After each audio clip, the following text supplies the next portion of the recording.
মহাপ্রভু দক্ষিণ ভারতের বিভিন্ন স্থান ভ্রমণ করতে করতে করতে করতে ঋষভ পর্বতের দিকে গিয়ে উপস্থিত হয়েছেন। সেখানে পরমানন্দ পুরীর সঙ্গে তিনার সাক্ষাৎ হলো। তিনিও কৃষ্ণ কথা খুব আনন্দ পান। উভয়ের মধ্যে কয়েকদিন কৃষ্ণ কথা বলতে বলতে উভয়েই শৈলতীর্থ পর্যন্ত গমন করলেন। সেই শৈলতীর্থে মহাদেব এবং পার্বতী তারা ব্রাহ্মণের বেশ ধারণ করে ওই পর্বতের উপরে বাস করেন, ভজন করেন। যখন দেখলেন যে মহাপ্রভু এসেছেন ওই পর্বতে, তখন সেই মহাদেব এবং পার্বতী সেই ব্রাহ্মণের রূপ ধারণ করে মহাপ্রভুকে দর্শন করতে গেলেন। মহাপ্রভুকে নিমন্ত্রণ দিলেন তেনাদের গৃহে ভোজন করানোর জন্য। মহাপ্রভু দেখেই তো চিনে ফেলেছেন, সন্তুষ্ট হয়ে গেছেন। একই মা জগদম্বা উমা দেবী, তুমি এখানে? বলে, প্রভু আমরা বহুদিন যাবৎ এখানে ব্রাহ্মণ রূপে থেকে অবস্থান করে ভজন করতেছি। আজ আপনাকে দেখে কৃতার্থ হলাম, ধন্য হলাম। মহাপ্রভু সেখানে ভোজন করলেন মা দুর্গা পার্বতী দেবীর হাতে। তারপরে সেখান থেকে কৃতমাল নদীতে চলে গেলেন। কৃতমাল নদীতে স্নান করার পরে রঘুনাথ মন্দির দর্শন করে মহেন্দ্রগিরি পর্বতে গেলেন। সেখানে পরশুরামের মূর্তি দর্শন করলেন। ধনুকুট পর্বতে গেলেন। সেখান থেকে রামেশ্বর গিয়েছিলেন। রামেশ্বর থেকে তাপনতিথিতে গেলেন। সেখান থেকে চিরলতলা তিথি হয়ে তিনি তিতকণ্ঠ নামক স্থানে গিয়েছেন। গজেন্দ্র মুখ্য লীলা যেখানে হয়েছিল সেই স্থানে গিয়ে দর্শন করলেন। তারপরে সেখান থেকে বৈকুণ্ঠপুরী নামক একটি স্থান আছে, সেখানে গেলেন। তাতে হইতে গেলেন তিনি অগস্ত্যমুনি আশ্রম। অগস্ত্যমুনির আশ্রম দর্শন করার পরে মহাপ্রভু তামিলনাড়ুতে প্রবেশ করলেন এবং তামিলনাড়ুর মুখ্য যত মন্দির আছে সব দর্শন করলেন এবং কার্তিক মন্দির আদি বিভিন্ন মন্দিরে তিনি গেলেন। সেখানে যাওয়ার পরে ভট্টতারী নামে এক প্রকার তান্ত্রিক সন্ন্যাসী ছিল। এই তান্ত্রিক সন্ন্যাসীগণ মারণ, উচাটন, বশীকরণ আদি বিভিন্ন মন্ত্র জানতেন। তারা সন্ন্যাসী হওয়া সত্ত্বেও পর স্ত্রীকে তারা মন্ত্রের দ্বারা বশীভূত করে, তান্ত্রের দ্বারা বশীভূত করে তারা তাদেরকে নিয়ে যেত তাদের সেই স্থানে এবং তারা ভোগ করত। এদিকে মহাপ্রভু যখন কালাকৃষ্ণ দাসকে সঙ্গে করে নিয়ে দক্ষিণ ভারত ভ্রমণ করতে করতে সেই স্থানে গিয়েছেন, তখন তারা কালাকৃষ্ণ দাসকেও তারা গুম করে নিয়েছে, মানে তাদের ঘেরায় নিয়ে চলে গেছে। বিভিন্ন প্রকার কথাবার্তা বললে, দ্রব্য উপহার দিয়ে, বিভিন্ন প্রলোভন দেখিয়ে তাকে বশ করে তারা তাদের কাছে রেখে দিয়েছিল। মহাপ্রভু কীর্তন করতে করতে যাচ্ছেন, হঠাৎ করে পিছন দিকে তাকিয়ে দেখেন কালাকৃষ্ণ দাস নেই। প্রভু তখন বড় চিন্তার মধ্যে পড়ে গেলেন। তখন মহাপ্রভু তাড়াতাড়ি করে গেলেন সেই স্থানে, ভট্টতারীদের এখানে। আর ওদের ঘর থেকে কালাকৃষ্ণ দাসকে চুল মুঠি ধরে টেনে হিচড়ে নিয়ে বের করে নিয়ে আসলেন। শুনিয়া আসো ভট্টতারী, উঠে অস্ত্র লইয়া মারিবারে যায় প্রভুরে ধাইয়া। কিন্তু অস্ত্র নিয়ে যখন গিয়েছে মহাপ্রভুর উপর মারতে গেল, সমস্ত অস্ত্র ভেঙে টুকরা টুকরা হয়ে পড়ে গেল। তখন সমস্ত ভট্টতারীরা ভয় পেয়ে গেল, আরে এ ব্যক্তি তো সাধারণ ব্যক্তি নয়, ধারালু অস্ত্র সব ভেঙে টুকরো টুকরো হয়ে গেছে। অমনি তারা প্রাণ প্রণয় পলায়ন করলো। আর মহাপ্রভু সেই কালাকৃষ্ণ দাসকে সেখান থেকে নিয়ে এসে এই স্থান থেকে অন্য স্থানে চলে গেলেন। এইভাবে ভ্রমণ করতে করতে মহাপ্রভু আদিকেশব মন্দিরে এসে উপস্থিত হয়েছিলেন। তথায় ব্রহ্ম সংগীতার মাহাত্ম্য কথা পাঠ হচ্ছে, শ্রবণ করার জন্য তিনি বসলেন। সেই সিদ্ধান্ত শাস্ত্র নাহি ব্রহ্ম সংগীতা সম, গোবিন্দর মহিমা তত্ত্ব পরম কারণ। তাই সিদ্ধান্তের শাস্ত্র ব্রহ্ম সংগীতা মহাপ্রভু সেখানে শ্রবণ করলেন। তারপরে সেখান থেকে তুঙ্গভদ্রা নদী গেলেন। তুঙ্গভদ্রা নদী পার হওয়ার পরে উরুপিতে গিয়ে উপস্থিত হলেন। তারপরে গিয়ে দেখেন ওখানে ব্রহ্ম মাধবাচার্য গৌরীয় বৈষ্ণব সম্প্রদায়ের গদ্দি। ব্রহ্ম মাধবাচার্যের গদ্দি হলো উরুপি। মহাপ্রভু সেই উরুপিতে গেলেন, সেই মূল গদ্দিতে গেলেন, সেখানে গিয়ে উপস্থিত হলেন, সেখানে অবস্থান করলেন। কিন্তু গদ্দি যারা পরিচালনা করতেছে তারা সেই মাধবাচার্যের যে ভাব ধারা রীতি নীতি সেইগুলা ঠিক ভাবে করতেছে না, কিছুটা তারা নিজের মন গড়া চালাচ্ছে। মহাপ্রভু তখন তাদের সঙ্গে বসলেন, তাদের সঙ্গে তর্কযুদ্ধ করে, তাদের সিদ্ধান্তকে খণ্ডন করে শুদ্ধ ব্রহ্ম মাধবাচার্য সিদ্ধান্ত স্থাপন করে দিলেন। দিয়ে তিনি সেখান থেকে বেরোলেন এবং ফল্গু নদীর তীরে এসে উপস্থিত হলেন। এইভাবে ফল্গু নদীর তীরে উপস্থিত হওয়ার পর ধীরে ধীরে মহাপ্রভু পুনরায় তিনি এসে উপস্থিত হলেন আলালনাথে। আলালনাথে আসার পরে সংবাদ গিয়ে পৌঁছিল যে মহাপ্রভু দক্ষিণ ভারতে ভ্রমণ করে আলালনাথে এসে গেছেন। তাই সমস্ত বৈষ্ণবগণ সবে মিলে গিয়েছেন মহাপ্রভুকে দর্শন করার জন্য। মনের আনন্দে সবাই মহাপ্রভুকে স্বাগত জানিয়ে তারা নিয়ে আসছেন। এদিকে নবদ্বীপে ঘোষণা হয়ে গেল, রাষ্ট্র হয়ে গেল যে মহাপ্রভু দক্ষিণ ভারত ভ্রমণ করে তিনি এখন এসে উপস্থিত হয়ে গেছেন আবার নীলাচলে। তাই গৌরীয় বৈষ্ণবগণ মহাপ্রভুকে দর্শন করার জন্য হাজার হাজার ভক্তগণ রওনা হয়েছেন পায়ে হেঁটে। নবদ্বীপ থেকে প্রায় 550 থেকে 650 কিলোমিটার পথ পায়ে হেঁটে রওনা হয়েছেন। নীলাচলে যাবেন, মহাপ্রভুর সঙ্গে দর্শন করবেন এবং রথযাত্রা দর্শন করবেন। এতদিন পরে মহাপ্রভু তীর্থযাত্রা সমাপ্ত করে এসেছেন। রাজা প্রতাপরুদ্র সেই সময়ে যুদ্ধ করার জন্য তিনি অন্যত্র ছিলেন।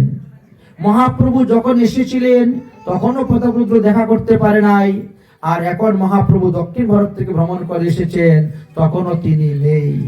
বহুদিন পরে তিনি এসেছেন। তাই রাজা প্রতাপরুদ্র চিন্তা করলো আমি মহাপ্রভুর সঙ্গে দেখা করব। সার্বভৌম ভট্টাচার্য বলল মহাপ্রভুর সঙ্গে দেখা করতে গেলে আগে প্রভুর অনুমতি নিতে হবে, তো অনুমতি নেওয়ার পরে আপনি দেখা করতে পারবেন। সার্বভৌম ভট্টাচার্য মহাপ্রভুকে বললেন নির্জন স্থানে একা, দেখেন আমাদের দেশের রাজা পরম বৈষ্ণব, খুব সাধু মানুষ, খুব দান দক্ষিণা করেন, মন্দিরের সমস্ত খরচ তিনি চালায় জগন্নাথ মন্দিরের। তো সেই রাজা আপনাকে একটু দর্শন করতে চায়, বলেন তো কখন কোন সময় আসার কথা বলবো,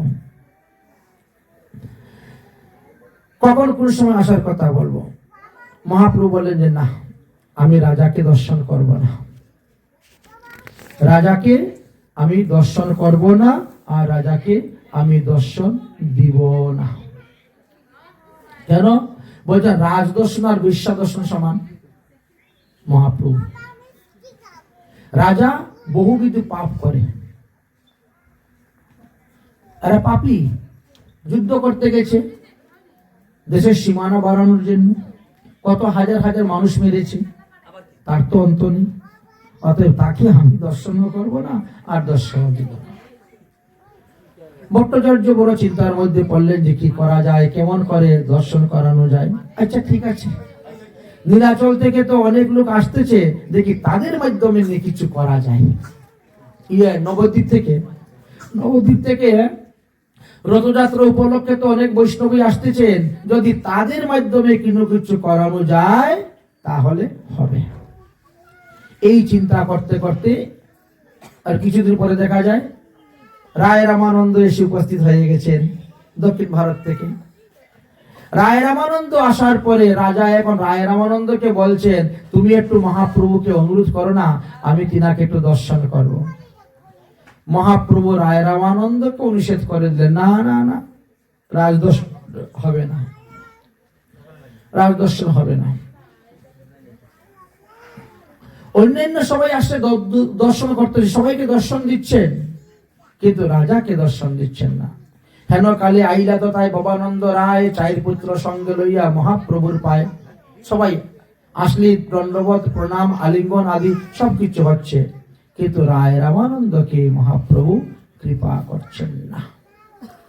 এদিকে সার্বভৌম ভট্টাচার্য বললেন যে এক কাজ করো, মহাপ্রভুকে দেখার জন্য কয়েক হাজার ভক্ত গৌর মণ্ডল থেকে আসতেছে, ওই ভক্তদের থাকার খাওয়ার ব্যবস্থা করো, তাদের সেবা করো, দেখবে এমনি মহাপ্রভুর মন গলে যাবে ভক্ত সেবাতে, তখনই তোমাকে দর্শন দিবেন। হ্যাঁ, এইটা ভালো বুদ্ধি পাওয়া গেছে, ভালো বুদ্ধি পাওয়া গিয়েছে। এবার সংবাদ এসে পৌঁছে যাচ্ছে, ভক্তরা প্রায় এসে গেছেন 18 নালা পর্যন্ত। সার্বভৌম ভট্টাচার্য তখন ওই ছাদের উপরে উঠেছেন, বিল্ডিং এর রাজাও উঠেছেন, উঠে দেখতেছে লম্বা লাইন ধরে ভক্তরা ছুটছে আসতেছে। মহাপ্রভু কি করেছেন? মহাপ্রভু বলছেন, আমার ভক্তগণ 25 দিন ধরে পায়ে হেঁটে হেঁটে নবদ্বীপ থেকে আসতেছে, তারা পথ পরিশ্রান্ত ক্লান্ত, অথবা তাদের জন্য খাবার নিয়ে যাও। 18 নালাতে বসিয়ে আগে তাদের খেতে দাও। প্রথমে তাদেরকে জগন্নাথের প্রসাদী চন্দন দিবে কপালে, তারপরে জগন্নাথের প্রসাদী মালা দিবে তাদের গলায়, তারপরে তাদেরকে বসাইয়া খাওয়া দাওয়া করাও, তারপরে সুস্থ হইয়া তারা আসুক জগন্নাথ দর্শন করতে। 18 নালা পার হইলেই জগন্নাথপুরী সীমানায় ঢুকে গেল। সীমানায় ঢুকার আগে বৈষ্ণব সম্ভাষণ, অভ্যর্থনা, আদর। আমরা তো বৈষ্ণব এসে ঘরে ঢুকার পরে বই দেখি রে একটা লুটা নিয়ে আয় রে, এক গ্লাস জল নিয়ে আয়, হ্যাঁ, তারপরে একটা থালা নিয়ে আয়, ফুল কোথায় চন্দন কোথায় খোঁজাখুঁজি শুরু হয়। আর মহাপ্রভু এরা এসে ঢুকার আগেই সব ব্যবস্থা। পার্থক্যটা দেখেন কতটুকু, পার্থক্যটা কতটুকু দেখেন। সার্বভৌম ভট্টাচার্য রায় রামানন্দ ছাদের উপর থেকে দেখতেছে পুরী থেকে 10-12 জন বৈষ্ণব প্রসাদ মাথায় করে নিয়ে আর গাড়ি করে নিয়ে রওনা হচ্ছেন জগন্নাথ মন্দির থেকে সমস্ত প্রসাদ। ওখানে যাওয়ার সঙ্গে সঙ্গে তাদেরকে আদর অভ্যর্থনা সম্মান করে শুরু করে প্রসাদ দিয়ে সবাইকে খাওয়াতে শুরু করছে। তখন রাজা পদাব্রতের মনের মধ্যে খটকা লেগে গেল, এ আবার কেমন বিধি, এ আবার কেমন বিধান, এটা তো ঠিক হচ্ছে না। এইটা মহাপ্রভু ভুল সিদ্ধান্ত। দেখেছেন, ভগবানের ভুল ধরে ভক্ত, আর আজকালকে গুরুর ভুল ধরে শিষ্যরা।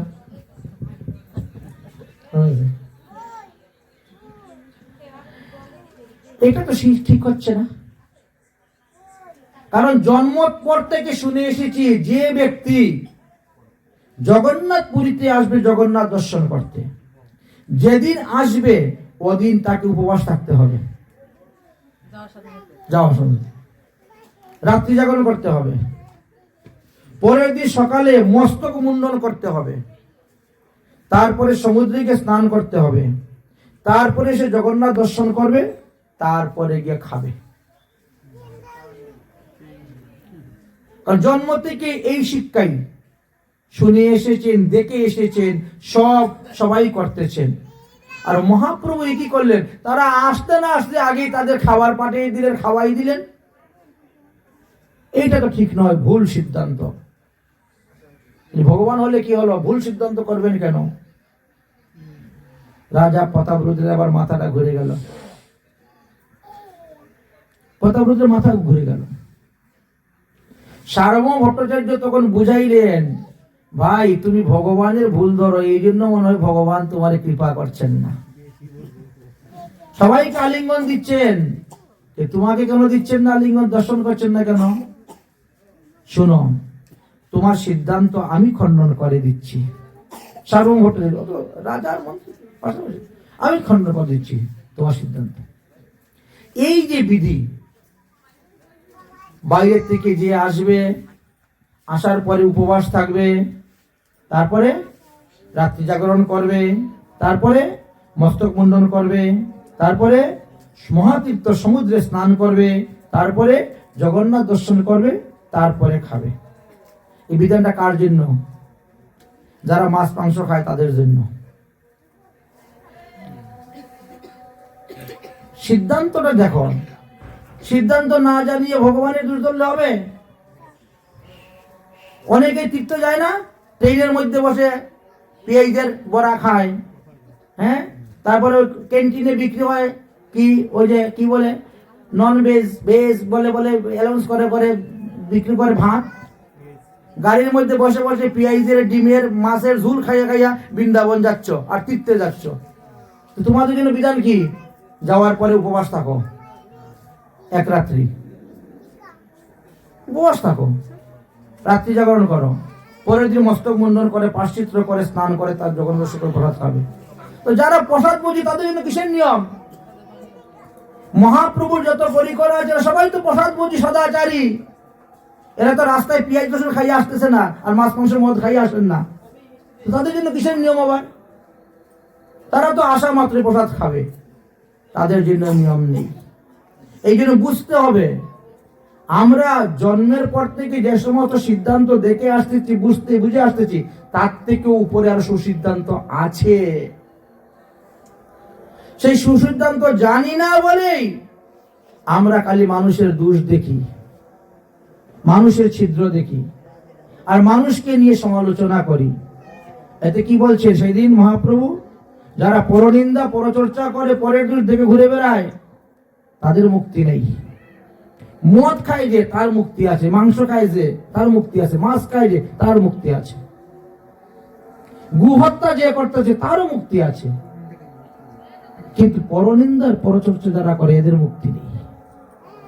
মহাপ্রভু যখন বুঝাইলেন তখন বুঝলো, কিন্তু বুঝলে কি হলো? অপরাধ তো হয়ে গেছে। তুমি জানো আর না জানো, আগুনে হাত দিলে হাত পুড়বে, আগুন তোমাকে খাতির করবে না। অপরাধ হয়ে গেছে। অন্তর্যামী মহাপ্রভু তো সবই জানেন, অন্তর্যামী মহাপ্রভু সবই জানেন। যাই হোক, সমস্ত বৈষ্ণবগণ আসলেন, প্রসাদ পেয়ে তারা সবাই এসে কি করছেন? আগে গিয়ে মহাপ্রভুকে দর্শন, তারপরে সমুদ্রে স্নান, তারপরে জগন্নাথ দর্শন। রাজা প্রতাপরুদ্র এতগুলা লোকের থাকার খাওয়ার বন্দোবস্ত করে দিলেন। তারপরে আবার নিত্যানন্দ প্রভুকে দিয়ে এখন কথা বলাচ্ছেন, আমি একটু মহাপ্রভুর চরণ দর্শন করব, প্রণাম করব। মহাপ্রভু বলছেন না, হবে না, না করে দিয়েছিল। অনুনয় বিনয় যখন সবাই মিলে করতেছেন, তখন বলছে ঠিক আছে, তার ছেলেকে পাঠিয়ে দিও। রাজা প্রতাপরুদ্রের ছেলেকে আমার কাছে পাঠিয়ে দিও। ছেলেকে আত্মজ বলা হয়। তো ছেলে যদি পুণ্য করে বাবাই পায়, ছেলে যদি পাপ করে তাও বাবা পায়, আত্মজ। ওর ছেলে আমার কাছে আসবে, আমি ছেলেকে ধরে আলিঙ্গন করব, ছেলে বাবার কোলে যাবে, বাবা ধরে ছেলেকে আলিঙ্গন করবে, হয়ে গেল। উপায় নেই। মহাপ্রভু তো জানেন, এই জন্য মহাপ্রভুর উপর সিদ্ধান্ত কে স্থাপন করবে? মহাপ্রভু সিদ্ধান্ত হলো অচিন্ত ভেদাভেদ সিদ্ধান্ত, মহাপ্রভু সিদ্ধান্ত। তথাপিও রাজাকে আমি আলিঙ্গন করব না, রাজার মুখ দর্শন করব না। বড় চিন্তার মধ্যে পড়ে গেলেন, কি করা যায়। একবার তো সবে মিলে গিয়ে অনুরোধ, যদি রাজা কোনো অপরাধ করে থাকে তাকে ক্ষমা করে দাও, তাকে শাস্তি দাও, এই করো সেই করো, তথাপিও তাকে কৃপা করো। কারণ এই রাজাই তো এই রথযাত্রার সমস্ত খরচ চালায়, এই রাজাই তো সবার খরচ চালাচ্ছে, এই রাজাই তো রথের আগে সোনার ঝাড়ু দিয়ে দিয়ে যায়, আর রথ চলে জগন্নাথের। লক্ষ লক্ষ কোটি কোটি টাকা খরচ করেন এই উৎসবে, আর সেই রাজাকে কৃপা না করলে হয়? মহাপ্রভু বলছে, তোমরা আর অনুরোধ করিও না আমার। তোমরা যদি দ্বিতীয়বার এই রাজার সঙ্গে মিলনের জন্য অনুরোধ করো, তাহলে আমি নীলাচল ছেড়ে চলে যাব, আমি ওই আলালনাথই থাকবো, আমি এখানে থাকবো না। সিদ্ধান্ত। একবার না করেছেন তো নাই। আমি আলালনাথে চলে যাব, আমি আর জগন্নাথ পুরীতে থাকবো না। যদি আরেকবার কেউ আমাকে অনুরোধ করে যে রাজার সঙ্গে সাক্ষাৎ করার জন্য, তার সঙ্গে কোলাকুলি করার জন্য, আলিঙ্গন করার জন্য, তখন সবাই ভয় পেয়ে গেছে। সবাই ভয় পেয়ে তখন চুপ হয়ে গেছেন, যে না, আপনি বরং থাকুন, ঠিক আছে। কিন্তু রাজার যত দিন যাচ্ছে অত উৎকণ্ঠা বাড়তেছে যে মহাপ্রভুর সঙ্গে তার মিলন হওয়া চাই। কিন্তু মহাপ্রভু বলছেন তাকে কৃপা করবেন না। একে একে মহাপ্রভুর অনেক লোক আসতেছে, সবাইকে মহাপ্রভু কৃপা করতেছেন, কিন্তু তাকে কৃপা করছেন না। রাজা সেই অপেক্ষায় আছে, কি করলে যে সন্তুষ্ট হবে তা বলা যায় না। যাই হোক, রথযাত্রা শুরু হলো, রথযাত্রা হলো। রথযাত্রায় মহাপ্রভু 7 সম্প্রদায় কীর্তনিয়া তৈরি করলেন, সবাই মিলে নাচা কুদা আনন্দ উৎসব হলো, গুন্ডিচা মার্জন হলো, সব লীলা হলো, রথযাত্রা হলো। রথযাত্রার পরে আরো কিছুদিন তারা থাকলো, থেকে একে একে একে সব ভক্ত চলে গেল, কিন্তু মহাপ্রভু তাকে কৃপা। কিছুদিন পরে মহাপ্রভু ঈশ্বরপুরী, তার এক শিষ্য নাম হলো গোবিন্দ দাস শূদ্র, ওই গোবিন্দ দাসকে ঈশ্বরপুরী পাঠিয়েছেন, যাও তুমি নীলাচলে গিয়ে মহাপ্রভু সেবা করো। বুঝলেন? এইবার ওই গিয়েছে গোবিন্দ দাস, গিয়ে মহাপ্রভুর কাছে উপস্থিত হয়েছে যে আমাকে পাঠিয়েছেন গুরুদেব ঈশ্বরপুরী, আমি যতদিন জীবিত আছি আপনার সেবা করব। মহাপ্রভু যে ঠিক আছে, তাহলে থাকো, যাও জল নিয়ে আসো, কাপড়টা রুদ্রে দাও, একটু পাটা টিপে দাও। রাজা যখন এই কথা শুনলো, সার্বভৌম এই কথা শুনলো, তখন আবার মন খারাপ। হারি, তিনি একজন ব্রাহ্মণ সন্তান সন্ন্যাসী হইয়া আর শূদ্রকে রাখলেন তিনি সেবার জন্য। শূদ্র জল এনে দেয়, তিনি খান, সূর্য হাত টিপে দেয়, পা টিপে দেয়, এটা ঠিক নয়। আবার দোষ ধরা, আর দোষ ধরা স্বভাব যার, এত সহজে শুধরে না, তার স্বভাবই তো দোষ ধরার। তারে হাজার বুঝাও, তারপরেও সে দোষী ধরবে মানুষের। পরমানন্দপুরী, তারপরে আসলে একে একে সব কথা হবে। এই যে দোষ ধরা স্বভাব বলেছেন। যাই হোক, এই নিয়ে সমালোচনা আরম্ভ হয়ে গেল যে মহাপ্রভু জাতিগত হলেন ব্রাহ্মণ, আবার ব্রাহ্মণ থেকে আবার বৈষ্ণব ব্রাহ্মণ, তার মধ্যে আবার 4 বর্ণের শ্রেষ্ঠ সন্ন্যাসী। তো এত উপরে, এত ঊর্ধ্বে যাওয়ার পরে তিনি একজন শূদ্রের হাতে সেবা গ্রহণ করেন, এটা কেমন করে হয়? গোবিন্দ প্রসাদ এনে দেয়, মহাপ্রভু সেবা করেন, এ তো ঠিক হচ্ছে না। আবার সমালোচনা শুরু হয়ে গেল। এমনকি সেটা সাক্ষাৎ মহাপ্রভুর সঙ্গে গিয়ে বসে গেলেন এই নিয়ে আলোচনা করতে। কারণ মহাপ্রভুর অধরামৃত তারা পায়, তো অন্যরা তো পায়, এবং তাদের কাছে জিনিসটা কিরকম লাগতেছে। মহাপ্রভু ভগবান, তার প্রসাদ আমরা পাই, কিন্তু তার প্রসাদ বানিয়ে দেয় কে, এনে দেয় কে? একটা শূদ্র। আবার দেখেন, সাধুগিরি করা বড় কঠিন। এই যে কত ঝড় উঠে, সাধুরাই সাধুদের পিছনে লেগে যায়। ওই সাধু এই করে, বাহ, আমি তার অধরামৃত খাবো কেন, আমি তার উচিষ্ট খাবো কেন, শুরু হয়ে গেল। মহাপ্রভু তখন বুঝাইলেন, যেখানে আমার স্বয়ং গুরুদেব পাঠিয়েছেন আমার সেবার জন্য, ঈশ্বরপুরী, আমি সেই ব্যক্তিকে অপেক্ষা করি কেমন করে? আমি যদি তাকে বলি না তুমি ছুঁয়ো না, ধরিও না, জল হানো, তাহলে তাকে অভিজ্ঞ হবে না, অভিজ্ঞ হবে গুরুকে। গুরু তত্ত্ব আমরা জানি না বলি তো আমরা অভিজ্ঞা করি। তাকে যদি আমি হেউ জ্ঞানে দেখি, ছোট জ্ঞানে দেখি, তার অভিজ্ঞ হবে গুরুকে। মুখে বলি মন্ত্রমূলম গুরু বাক্যম, ধ্যানমূলম গুরু পদম, কিন্তু কাজের বেলায় কিছুই নাই।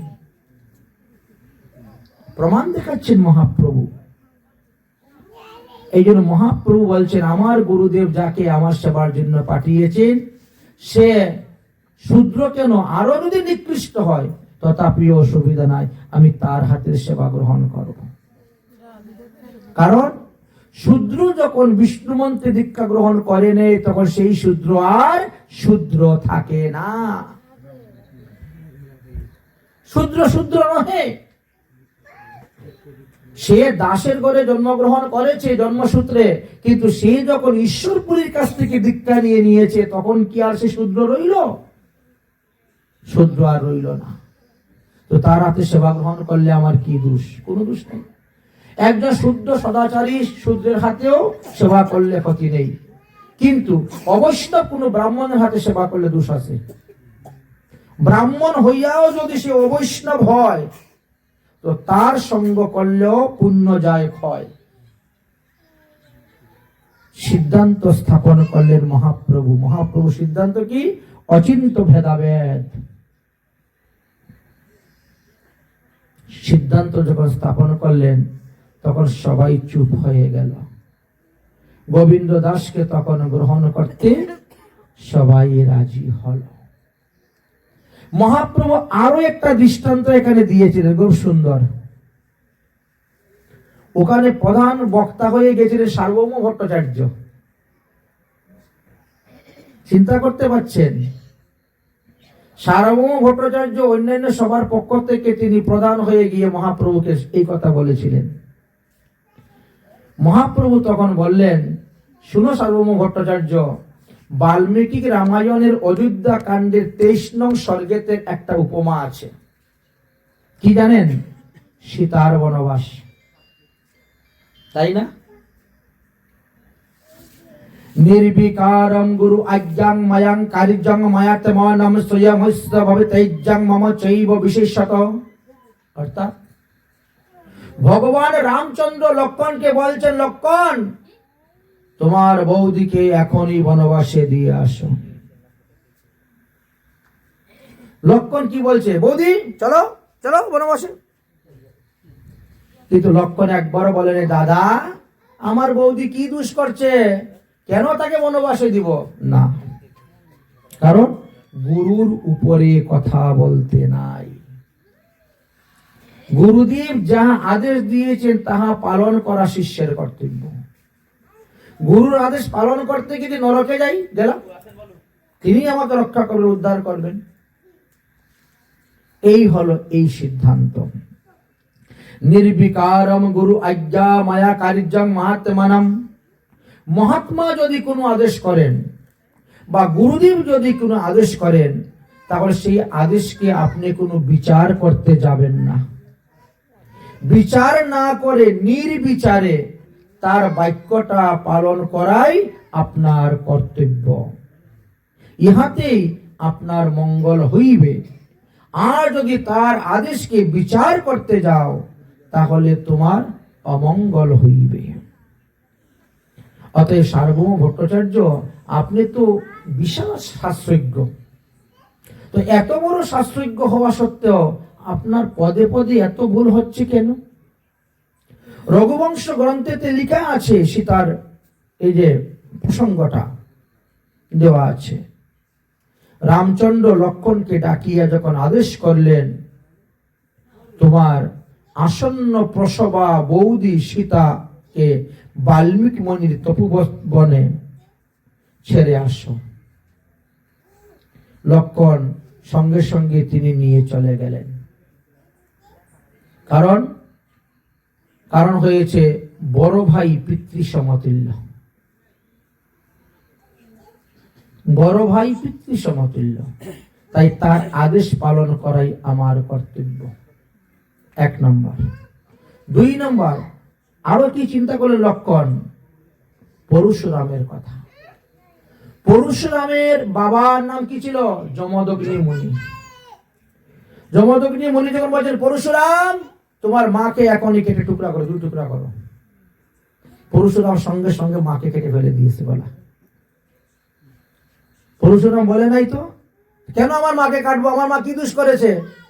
আমার মা দোষ করলে আমার মাকে নিয়ে আমি আলাদা থাকবো, তুমি আর একটা বিয়ে করে নাও, থাকো কি আলাদা। আজকালকার ছেলেপেলেরাও তাই বলে, কিন্তু তা বলেন নাই পরশুরাম। পিতায় আদেশ করছেন, পিতার আদেশকে বিচার করার আমার কর্তব্য নয়, পিতার আদেশ পালন করাই পুত্রের কাজ। সঙ্গে সঙ্গে মাকে কেটে দিয়েছেন বলা। এই দেখেন, এইভাবে অনেক অনেক প্রমাণ তুলে ধরেছেন। প্রভু কহেন, ভট্ট তুমি করহ বিচার। মানে সার্বভৌম ভট্টাচার্য, তুমি তো সব বিরোধী দলের নেতা হয়ে আসছো আমার কাছে। প্রভু বলেন, ভট্ট তুমি করহ বিচার, গুরুর কিঙ্কর হয় মান্য আমার। গুরুদেব যাকে পাঠিয়েছেন আমার কাছে, সে আমার কাছে সম্মানীয়, পূজনীয়, তাকে সম্মান যথার্থ দেওয়া আমার কর্তব্য। তাহারে দিয়া সেবা করাইতে হয়, গুরু আজ্ঞা দিয়াছেন কি করি উপায়। ভট্ট কহিন গুরু আজ্ঞা হয় বলবান, গুরু আজ্ঞা না মানিলে নরকে প্রয়াণ। আমি যদি এই ব্যক্তিকে দাস মনে করে, শূদ্র মনে করে আমার সেবা না করাইতাম, তার হাতের অন্ন জল গ্রহণ না করতাম, তাহলে গুরুকে অবমাননা করা হতো, মরলে পরে আমাকে নরকে গমন। ওই সাধন ভজন কিছু কাজ হবে না, অজাগল স্তন নরক। ভট্ট কহিন গুরু আজ্ঞা হয় বলবান, গুরু আজ্ঞা না মানিলে নরকে প্রয়াণ। তাহলে এখানে এই সিদ্ধান্ত স্থাপন করলেন। এমন সময় তথায় মুকুন্দ দত্ত এসে উপস্থিত হয়েছেন। হয়ে কি বলছেন, প্রভু প্রভু ব্রহ্মানন্দ ভারতী এসেছেন, ব্রহ্মানন্দ ভারতী এসেছেন। মহাপ্রভু সঙ্গে সঙ্গে এই প্রসঙ্গ বন্ধ করে দিয়েছেন, থাক সবার সামনে সব কথা বলতে নাই, এটা আমাদের ঘরোয়া ব্যাপার। যাই নিজেদের মধ্যে আলোচনা হয়েছে, জিনিসটা বোঝাবুঝি হয়ে গেছে। ব্রহ্মানন্দ ব্রহ্মচারী, চলো ব্রহ্মানন্দ ব্রহ্মচারীকে স্বাগত জানাতে হবে, তিনাকে আনতে হবে। মহাপ্রভু অন্যান্য সময় তো লোকদেরকে আজ্ঞা দেন, যাও যাও নিয়ে আসো ভিতরে। কিন্তু এখন আজ্ঞা না দিয়ে মহাপ্রভু নিজেই উঠেছেন দর্শন করে নিয়ে আনার জন্য, কারণ তিনিও গুরুতুল্য। এই জন্য মহাপ্রভু বলছেন, আমি যাচ্ছি তাহাকে দর্শন করিয়া স্বাগত জানিয়া এখানে নিয়ে আসব।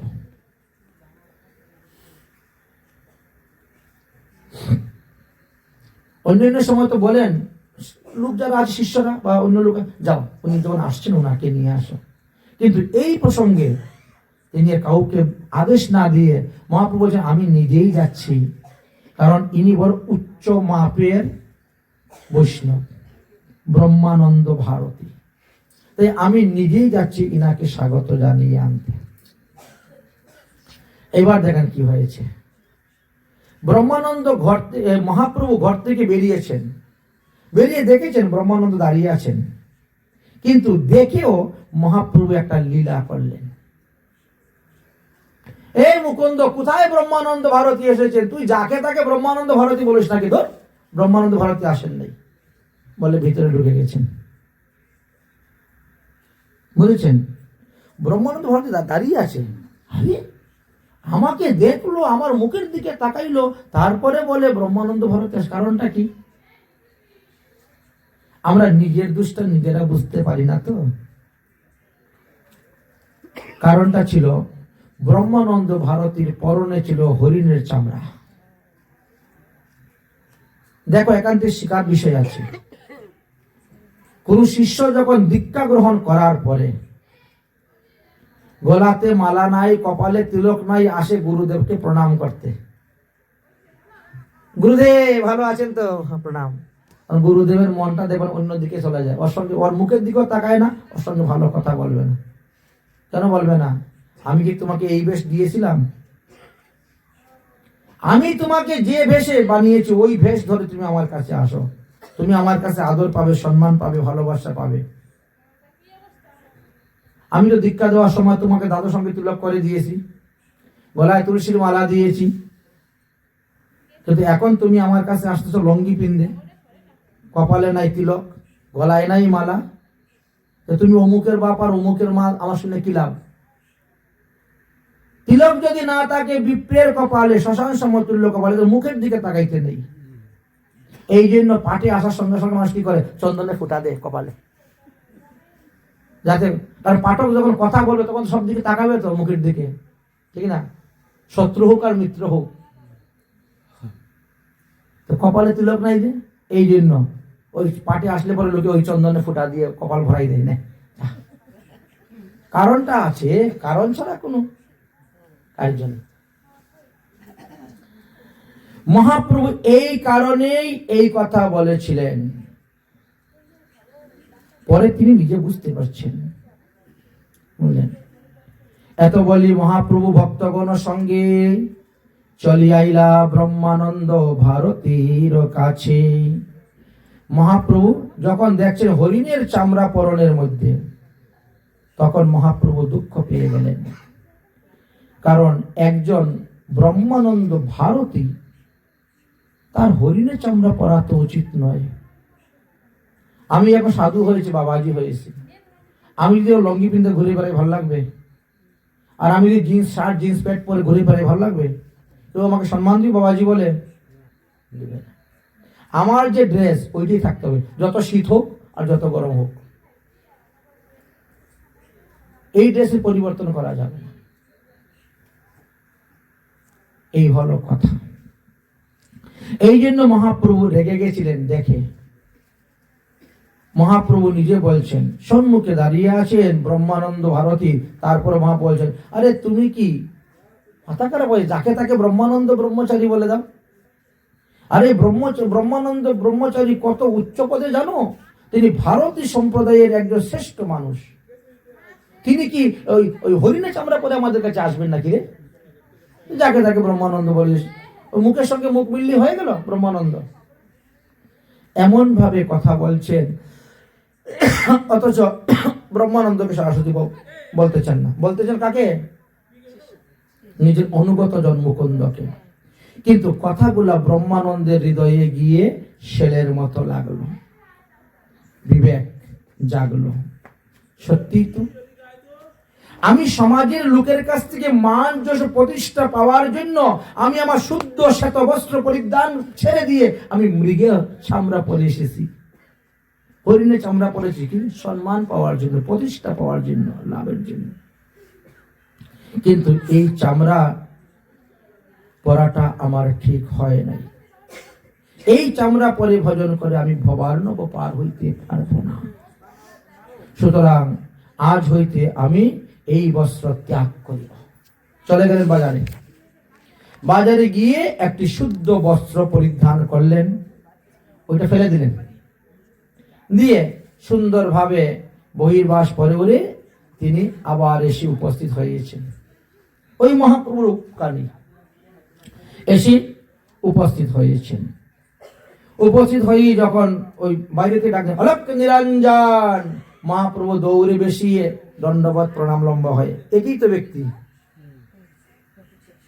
মহাপ্রভু এসে লম্বা হয়ে প্রণাম করেছেন ভারতী, এই কি বলে ব্রহ্মানন্দ ভারতী। লম্বা হয়ে দণ্ডবত প্রণাম করে, কত আদর করে আপ্যায়ন করে নিয়ে চেয়ারে বসাইয়া হাত ধোয়ানো, পা ধোয়ানো, মুখ ধোয়ানো, আরতি করা, ফুলের মালা গলা দেওয়া, কি শুরু হয়ে গেছে। কিন্তু 5 মিনিট আগে ওই ব্যক্তিত্ব আসছিল হরিণের চামড়া পরে। বুঝতে হবে। এই জন্য এই সমস্ত গ্রন্থ আস্বাদন না করলে বোঝা যাবে না। মানুষে পাঠ কীর্তন শুনে কম। ওই হরিনাম যজ্ঞ 3 দিন দিবেন, 3 দিন হরিনামে কি শিখবেন? আর 3 দিন পাঠে এসে কত কিছু শিখতে পেরেছেন। এই জন্য একে বলা হয় জ্ঞান যজ্ঞ। একে জ্ঞান যজ্ঞ বলা হয়। অত 3 দিন হরিনাম দিতে গেলে আপনার লাখ টাকা খরচ, 3 দিনের পাঠে আপনার লাখ টাকা খরচ হবে না। এতে খরচ কম, লাভ বেশি। কিন্তু মানুষ চায় প্রতিষ্ঠার জন্য মানুষ এত টাকা পয়সা খরচ করে, এত ধুমধাম করে। যাই হোক, মহাপ্রভুর কাছ থেকে আমরা এখানে একটা শিক্ষা পেলাম। ব্রহ্মানন্দ বলিলেন, তোমার আচরণ হয় লোকশিক্ষাতে, কিন্তু আমি ভয় পাই মনে মনেতে। হে মহাপ্রভু, তুমি তো স্বয়ং ভগবান হয়ে তুমি আমাকে প্রণাম করতেছ, আমাকে পা ধোয়াচ্ছ, আমার আরতি করতেছ, এতে তো না জানি কোন নরকে আমার বাস হইবে। মহাপ্রভু বলছেন, আমি যদি না করি তো জগতের লোক তো কেউ করবে না। আমি তো নিজে আচরণ করে শিখাচ্ছি। দ্বারকালীলায় সুদামা আসছে, আমি পা ধুয়ে দিয়েছি। ভগবান হয়ে ও ভক্তের চরণ ধুয়ে দেন, কারণ আমি না করলে লোকেরা করবে। তারপরে মহাপ্রভু আরম্ভ করলেন, এই সার্বভৌম ভট্টাচার্য থেকে আরম্ভ করে যত যত বৈষ্ণবগণ প্রভুর সঙ্গে ছিল, সবার মহিমা, ইনার এই গুণ, ইনার এই গুণ, ইনার এই গুণ, এইভাবে সবাইকে বলছেন। শেষে এই ব্রহ্মানন্দ ব্রহ্মচারীর যে কি কি গুণ আছে তাও তাদের কাছে বলছেন। গুণ না থাকলে কি মহাপ্রভু সাষ্টাঙ্গিকে দণ্ডবোধ করেন, প্রণাম করেন? এইভাবে সেই দিনের মতো সবাইকে বিদায় দিলেন। একদিন সার্বভৌম কহি প্রভু স্থানে, অভয় দান দেও যদি করি নিবেদনে। সার্বভৌম ভট্টাচার্য বলছেন, আমাকে অভয় যদি দান দেন তাহলে আমি একটা কথা আজকে বলবো আপনাকে। মহাপ্রভু বলো, ভয়ের কোনো কারণ নাই, নির্ভয়ে বলো, তবে কথাটা যেন যুক্তি এবং যুক্ত হয়, যোগ্য কথা যেন হয়। অযোগ্য কথা কিন্তু বলবা না আমার কাছে, মহাপ্রভু আগে বলে দিয়েছেন। কারণ অযোগ্য কথা বললে আমার কিন্তু খুব রাগ হয়, খুব ক্রোধ হয়। তুমি এমন কথা বলবা যে সেটা যোগ্য কথা হয়। প্রভু কহে, কহ তুমি নাহি কিছু ভয়, যোগ্য হইলে কহিবে, অযোগ্য হইলে নয়। কারণ বিচারটা তোমার উপরে দিলাম। সার্বভৌম তখন আবার সেই কথাই তুলছেন। সার্বভৌম কহেন, প্রভু প্রতাপ রুদ্র রায়, এই আবার ওই রাজাকে কৃপা করার জন্য, হ্যাঁ, ঘুরাই ফিরে যায়। কারণ প্রতাপ রুদ্র যে বারবার আসতেছে, ভাই তুমি একমাত্র পারবে, কারণ তুমি মহাপ্রভুর প্রিয়জন, শয়নে ভোজনে গমনে সবসময় থাকো, এই জন্য, বুঝলেন? ওই আবার সেই সার্বভৌম কহেন, প্রভু প্রতাপ রুদ্র রায়, উৎকণ্ঠা হইয়াছে বড় তোমায় মিলিবায়, বড় উৎকণ্ঠ হইয়াছে। মহাপ্রভু তখন দুই কানে হাত দিয়েছেন। তোমাকে তো আগেই বলছি, যোগ্য কথা হইলে বলবে, যোগ্য কথা না হইলে তুমি বলবে না। তারপরেও তুমি বলতেছো। আরে সন্ন্যাসীর পক্ষে রাজদর্শন আর বিষভক্ষণ দুটাই সমান।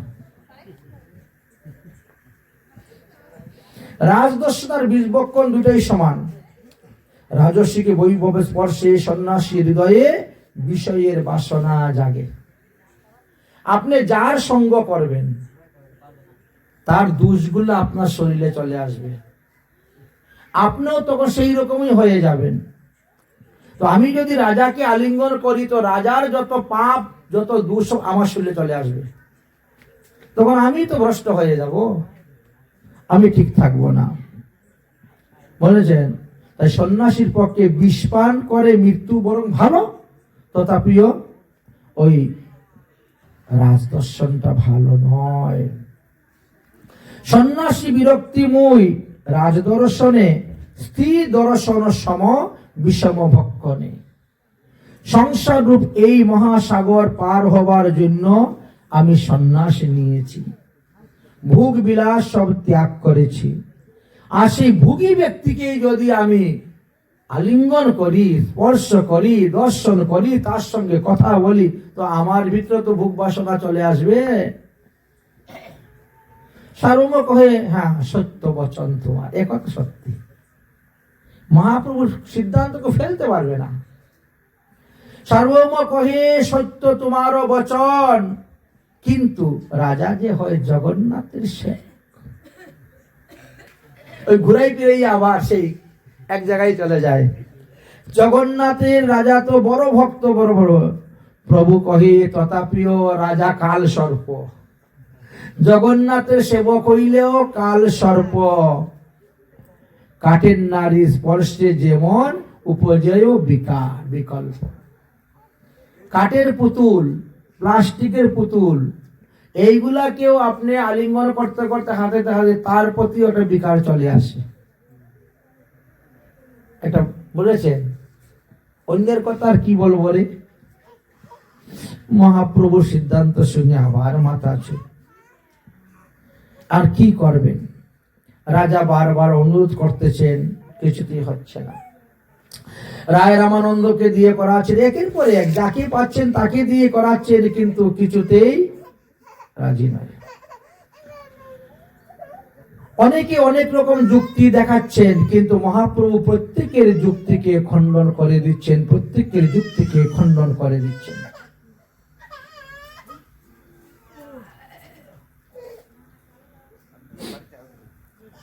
যাই হোক, তারপরের বছর আবার গৌরীয় বৈষ্ণবগণ আসতে শুরু হলেন রথযাত্রায়।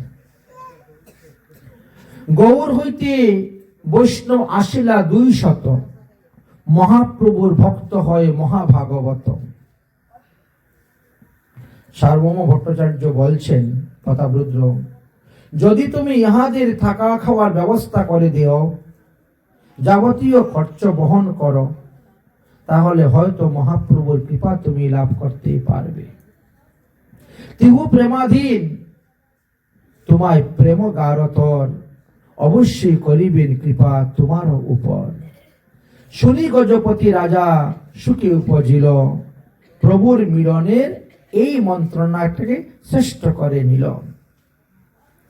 সেই বৎসর তারা এইভাবে মহাপ্রভুর সঙ্গে যারা এসেছেন তাদের সেবা যত্ন আদি করেছেন। মহাপ্রভু অনেক শিষ্য, অনেক অনুগত জন হয়ে গেছেন এবার জগন্নাথপুরীতে। এখন মহাপ্রভুর যখন নবদ্বীপ থেকে লোক আসছে, তখন বলছেন, যাও তোমরা গিয়ে তাদের সঙ্গে মিল। একে কি বলা হয়? উড়িয়া গৌরিয়া মিলন। পঞ্জিকার মধ্যে লেখা দেখবেন, এত তারিখ উড়িয়া গৌরিয়ার মিলন।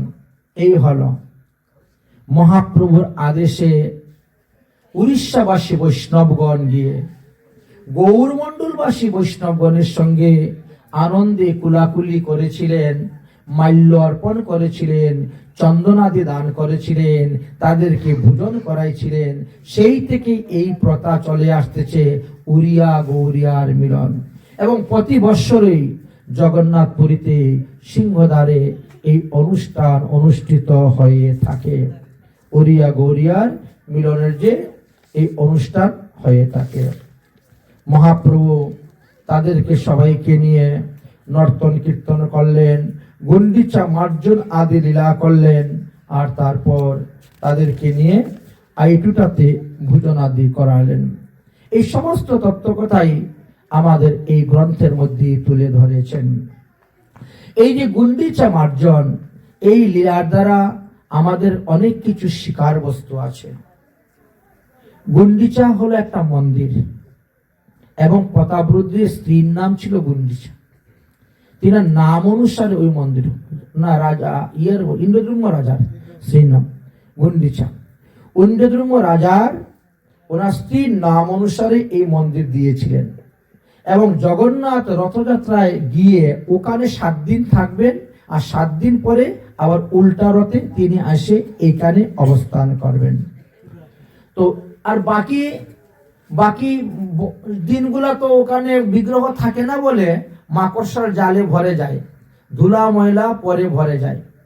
সুতরাং ভগবান কি যেখানে থাকবেন ওখানে তো ধুয়ে মুছে পরিষ্কার করে রাখা প্রয়োজন। এই জন্য মহাপ্রভু ওই ধুয়ে মুছে সেটা পরিষ্কার করার জন্য এই ব্যবস্থা করেছে। এটা প্রতি বৎসর করেন। ক্রমে ক্রমে রথযাত্রা আসিয়া উপস্থিত হইল, মহাপ্রভুর ভক্তবৃন্দ সব আসিতে লাগিল। গুন্ডিচা মার্জন হইবে আজ, অর্থাৎ আষাঢ় মাসের শুক্ল প্রতিপদে এই গুন্ডিচা মার্জন লীলা আরম্ভ করলেন। শত শত ভক্তগণ ঝাড়ু নিয়ে গেছেন পরিষ্কার করার জন্য, নতুন কলস নিয়ে গেছেন জল আনার জন্য। ইন্দ্রদ্যুম্ন সরোবর থেকে জল আনতে হয়।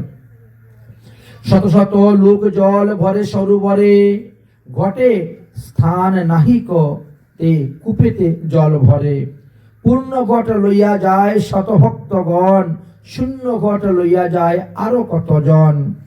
জল ভরে ঘট ধুয়ে হরষিত ধ্বনি, কৃষ্ণ হরিধ্বনি বিনু আর নাহি শনি। কৃষ্ণ কৃষ্ণ কহি করে ঘটের স্থাপন, কৃষ্ণ কৃষ্ণ গরি কটে ঘটের প্রার্থন। যে যেভাবে পারে সেইভাবেই তারা আরম্ভ করেছেন গুন্ডিচা মার্জন। যেহেতু ভগবান আসবেন এই জন্য সব ধুয়ে মুছে পরিষ্কার করা হচ্ছে। ঠিক তেমনি ভাবে আমাদের কোনো উৎসব অনুষ্ঠান করলে দেখেন না, বাড়ি ঘর সব ধুয়ে মুছে পরিষ্কার, যেখানে ঠাকুর বসানো হবে ধুয়ে মুছে পরিষ্কার করা হয়। ঠিক তেমনি ভাবে যদি আপনার হৃদয়ের মধ্যে ভগবানকে বসাতে হয়, তাহলে আপনার দেহটাও তো একটু ধুয়ে মুছে পরিষ্কার রাখা দরকার।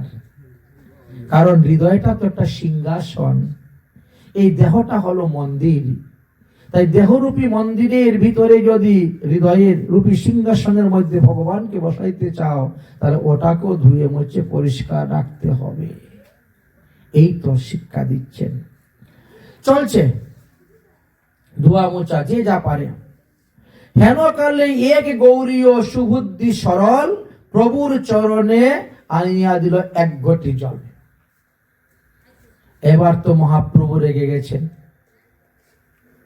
সে মন্দির পরিষ্কার করার জন্য জল এনেছে, মন্দির পরিষ্কার, সেই ঘর দিয়ে আমার পায়ে জল দিল কেন? মহাপ্রভু রেগে গেছেন। আবার কি করছে?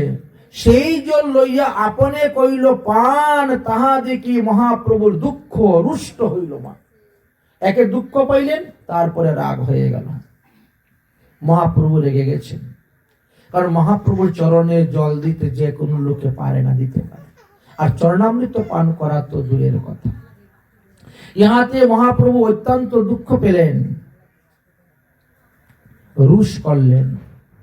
প্রভু তখন স্বরূপ দামোদরকে ডাকছেন, এ স্বরূপ দামোদর, এদিকে আসো। এই তোমার গৌরিয়া দেখো কি দুর্ব্যবহার করতেছে আমার সঙ্গে। ঈশ্বরের মন্দিরে মোর পা ধুয়াইল, আর জায়গা পেল না পা ধুয়াইবার। ঈশ্বরের মন্দিরে মোরে পা ধুয়াইল, সেই জল লইয়া আবার পান করিল। এই অপরাধে মোর কাহা হইবে গতি, তোমার গৌরিয়া করে এই রকম বিরতি। নিবারণ করো, দ্বিতীয়বার যেন আর এর না করে। স্বরূপ গোসাই তখন বলছেন, কে কে কে আমার কাজ করেছে, ধরো। দেখে ওই যে এই ব্যক্তি। স্বরূপ দোকান গিয়ে ধরে, তার ঘাড় ধরে একেবারে মন্দির থেকে বের করে দিয়েছেন। গুন্ডিচা মন্দির থেকে বের করে দিয়েছেন, বাহির করে দিলেন। প্রভুর চরণে পরে ক্ষমা ভিক্ষা চাইলেন। প্রভু ও সুজা সরল মানুষ, এত কিছু বুঝে না, তাই করে দিয়েছে। ঘটনা হয়েছে কি, মনে করেন আপনি পূজার থাল নিয়ে গেলেন, ভগবানের পূজার থাল বা ভোগের থাল বা ভোগের গ্লাস নিয়ে কি করেছেন, আপনি কলের পাড়া ধুইছেন। এবার ধুইতে গিয়ে তো কলের জলের ছিটা আপনার পায়ের মধ্যে পড়েছে, তাই না? আপনি যদি ওই গ্লাস ধুয়ে ওই গ্লাসে জল দিয়ে আপনার পা ধুয়ে নেন, তাহলে আর ওই গ্লাস ভগবত সেবায় লাগবে না। কথাটা বুঝতে পেরেছ? এই গ্লাসটা ভগবানের ভোগের, আমি এই গ্লাসটা কলের পাড়া ধুইতে গিয়েছি, টুটি খুলেছি, টুটি খুললে তো জল চতুর্দিকে ছিটে পড়ে, গ্লাসটা সকরা বা প্রসাদী। এবার এই জল ছিটে পড়ে আমার পায়ের মধ্যে পড়েছে, আমি গ্লাস ধুয়ে এক গ্লাস জল এনে বাইরে এনে আমার পায়ে ঢেলে দিলাম, আমার পা শুদ্ধ হয়ে গেল। কিন্তু এটা দিয়ে তো আপনার পা ধোয়া হয়ে গেল, আর এই গ্লাস আর ভগবত সেবায় লাগবে না। অনেকেই তাই করে দেখেছি, থাল ধুয়ে থালের জল নিয়ে পায়ে ঢেলে দেয়, এরকম অনেক দেখেছি, অনেক লোক। কিন্তু ওটা ঠিক নয়। যে ঘর দিয়ে তুমি ভগবানের মন্দির ধুইতেছ, সেই ঘটের জল আমার পায়ে দিচ্ছে কেমন করে? আলাদা রাখতে হয়। স্নানের বালতি জায়গায় থাকবে, ওটা রান্নাঘরে ঢুকবে কেন? আর রান্নাঘরের বালতি স্নানের জায়গায় যাবে কেন? এখান থেকে নিয়ে আলাদা ঢেলে দাও, শেষ হয়ে গেল। সব বালতি একাকার, সব মগ একাকার করে দিলেন, তাহলে হবে কোন? সেবা অপরাধ হয়ে যাবে। এই শিক্ষাটাই আমাদেরকে দিচ্ছেন। ঈশ্বরের মন্দিরে মোরে পদ ধোয়াইল, সেই জল লইয়া সে পান করে। স্বরূপ গোসাই তখন কি করবেন? ক্ষমা ভিক্ষা চাইলেন, নানা রকম স্তুতি করে মহাপ্রভুকে সন্তুষ্ট করলেন, আর সবাইকে বলে দিলেন, ভাই তোমরা কেউ এমন কাজ করিও না। যে কাজ করলে পরে মহাপ্রভু দুঃখ পান সে কাজ করতে যাবে কেন? মহাপ্রভু সুখের জন্য তো কাজ করতে হবে। আর তিনি যা বলছেন যা করছে সব তো সিদ্ধান্ত, সিদ্ধান্তের বিরোধীতে কোনো কিছু নেই। চারিদিকে ভক্তগণ লাগিলা করিতে কীর্তন, তবে মহাপ্রভু আরম্ভ করিলেন নৃত্য। এবার সমস্যা সমাধান হয়ে গেছে, নৃত্য শুরু হলো। অদ্বৈত আচার্যের পুত্র গোপাল ওই বৎসর গিয়েছিলেন, তিনিও প্রেমেতে নৃত্য আরম্ভ করিলেন। সেখানে শুরু হলো নৃত্য গীত। নৃত্য করতে করতে ভূমিতে পড়ে গেছে, ভূমিতে পড়ে গেছে, তার আর জ্ঞান ফিরতেছে না। অদ্বৈত প্রভু অজ্ঞান শিশুকে কোলে নিয়ে কাঁদতে শুরু করেছেন। মহাপ্রভু তখন এসে গোপালের বুকের মধ্যে হাত দিয়েছেন। সঙ্গে সঙ্গে গোপাল চেতন ফিরে পেল, আবার উঠে নৃত্য করতে শুরু করে দিল। এইভাবে বহুবিধ লীলা মহাপ্রভু গুন্ডিচা মার্জনেতে করলেন। তারপরে সবাইকে নিয়ে ইন্দ্রদ্রম্য সরোবরে স্নান করতে গেলেন। মহাপ্রভু ইন্দ্রদ্রম্য সরোবরে স্নান করার পর আইটুটাতে গিয়ে তিনি প্রসাদ ভোজনের ব্যবস্থা করলেন। সেই দিন 500 ভক্তের ভোজনের ব্যবস্থা হলো, কিন্তু সমস্ত প্রসাদ জগন্নাথ মন্দির থেকে আনা হলো। বাণীনাথ, কাশীশ্বর, তুলসী আরো অন্যান্য লোক মাথায় করে বহন করে করে সেই প্রসাদ নিয়ে আসলেন এবং সেই প্রসাদ সেবার ব্যবস্থা করে দিলেন। স্বরূপ গোসাই, জগদানন্দ, দামোদর, কাশীশ্বর পণ্ডিত, বাণীনাথ, শঙ্কর্ষণ 5 জনে করেন সদা পরিবেশন। মধ্যে মধ্যে হরিধ্বনি কোলাহল করে ভক্তগণ। মহাপ্রভু ভোজন না করলে কেউ ভোজন করবে না, সবাই বসে আছেন। এই জন্য মহাপ্রভুকে বসাইলেন, আপনি ভোজন করুন, তবে তারা ভোজন করবে। মহাপ্রভু ভোজন শুরু করছেন, লাবড়া ব্যঞ্জন আদি দিয়ে সবাই শুরু করছেন। মহাপ্রভু আবার উত্তম উত্তম ভক্ত দেখে বলেন, না না ওনাকে একটু দাও, ওনাকে একটু দাও, বলে দেন। জগদানন্দ ওই ওদেরকে দিতে দিতে টপ করে মহাপ্রভুর পাতার মধ্যে দিয়ে চলে যায়। আরে আমার পেট ভরে গেছে, আমি আর খেতে পারছি না। না না ওটা খেতে হবে। জগদানন্দ বলে গেছে, যদি তুমি না খাও আমি আজকে খাবো না। জগদানন্দ এরকমই ছিলেন, বলেছেন। যদ্যপিও দিলে প্রভু তারে করেন রুশ, চলে বলে তবুও দেয়, দিলেই হয় সন্তোষ। জগদানন্দ দিচ্ছেন। পুনরাসি সেই দ্রব্য করে নিরক্ষণ, প্রভু খেয়েছেন না খান নাই। আবার দেখে তার ভয়ে প্রভু কিছু কিছু করেন ভক্ষণ। না খাইলে জগদানন্দ করবে উপবাস, তার আগে কিছু খান মনে করি ত্রাস। এইভাবে স্বরূপ গোসাই ভালো ভালো মিষ্টি দ্রব্য নিয়ে আসলেন, মহাপ্রভুকে দিলেন। মহাপ্রভু সব ভক্তদেরকে দেওয়ার কথা বললেন। এইভাবে প্রসাদে ভোজন করলেন। কিন্তু না করা সত্ত্বেও মহাপ্রভুকে এত এত বেশি। মহাপ্রভু বলেন, আরে আমি সন্ন্যাসী মানুষ, সন্ন্যাসী মানুষের উচিষ্ট পাতায় রেখে যেতে নাই। সন্ন্যাসীকে মানে পাতার মধ্যে যা দেওয়া হবে সব খেতে হবে, উচিষ্ট রাখতে নাই। সন্ন্যাসীর ধর্ম হয় উচিষ্ট না রাখিতে। অর্থাৎ আমার এত বেশি দিও না, অন্য অল্প করে দাও।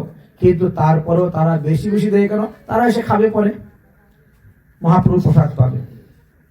এই রূপে কার্য আদি করতে শুরু করেছেন। মহাপ্রভু প্রসাদ পাচ্ছেন, সঙ্গে নিত্যানন্দ প্রভু প্রসাদ পাচ্ছেন, তার সঙ্গে অদ্বৈত প্রভু প্রসাদ পাচ্ছেন। এখন নিত্যানন্দ প্রভু প্রসাদ খেতে খেতে এক মুষ্টি প্রসাদ ধরে ঢিল মেরে দিয়েছেন। অদ্বৈত প্রভু রেখে গিয়েছেন, বলেছেন। তো এই স্থানেও আবার অনেক হাস্য করা পরিহাস্য আদি হয়েছিল। অদ্বৈত প্রভু বলছেন, তাহলে আমি ওখানে বসবো না, আমি খাবো না। কেন? বলছেন, জন্ম কুল শীল আচার না জানি যাহার, তার সঙ্গে এক পঙ্কতিতে খাওয়া হয় অনাচার। তবে এটা একটা পরিহাস চলে বলা হয়েছিল। নিত্যানন্দ তো সবই তিনি জানেন, আমাদেরকে শিকার জন্য এই কথা বলেছেন। আপনি যদি কারু হাতের খাবার খেতে যান, কেউ রান্না করেছে বা কেউ ভোগ লাগা, কেউ পূজারি, আগে তার সম্পর্কে জানতে হবে। তিনি কোন সম্প্রদায়ের বৈষ্ণব, তিনি কোন পরিবারের বৈষ্ণব, তিনি পূর্ণ দীক্ষা প্রাপ্ত হয়েছেন কি না ইত্যাদি জেনেই তার হাতেরটা খাওয়া।